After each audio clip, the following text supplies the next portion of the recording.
আলাইকুম সবাইকে। দেখতেই পাচ্ছেন আমার সামনে দুটি ফুড গ্রিন্ডার রাখা রয়েছে। একটি হচ্ছে বাজারের লোকাল ফুড গ্রিন্ডার, আরেকটি হচ্ছে একদম 100% চায়না ইম্পোর্টেড গ্রিন্ডার। সো আমরা কিভাবে বুঝবো কোনটা লোকাল এবং কোনটা 100% অরিজিনাল গ্রিন্ডার?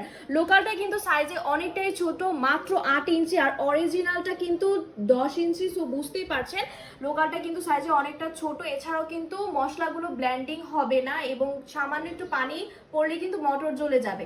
সো কেন আমরা বাজারে লোকাল প্রোডাক্ট কিনবো? আমরা হচ্ছে এই 100% অরিজিনাল ফুড গ্রিন্ডারটাই কিন্তু কিনতে পারি, কারণ এটাতে কিন্তু চায়না মার্ক করে দেওয়া আছে। এছাড়াও কিন্তু ফিনিশিংটা অনেকটা গ্লেসিং। এছাড়াও কিন্তু খুব অল্প সময়ের মধ্যে আপনারা গরম মশলা থেকে শুরু করে যে কোনো মশলা খুব সুন্দরভাবে ব্লেন্ডিং করতে পারবে। গ্রিন্ডারগুলোর কিন্তু প্যাকেজিং কিন্তু প্রায় সেম দেখতে। সো আপনারা এটার সাইজ এবং ফিনিশিং দেখে কিন্তু 100% অরিজিনাল ফুড গ্রিন্ডারটি বেছে নেবেন। সো যারা যারা অর্ডার করতে চাচ্ছেন সবাই স্ক্রিনে দেওয়া নাম্বারে যোগাযোগ করুন, অথবা পেজে গিয়ে আপনার নাম, মোবাইল নাম্বার, ঠিকানা দিয়ে অর্ডারটি প্লেস করে ফেলুন। ধন্যবাদ।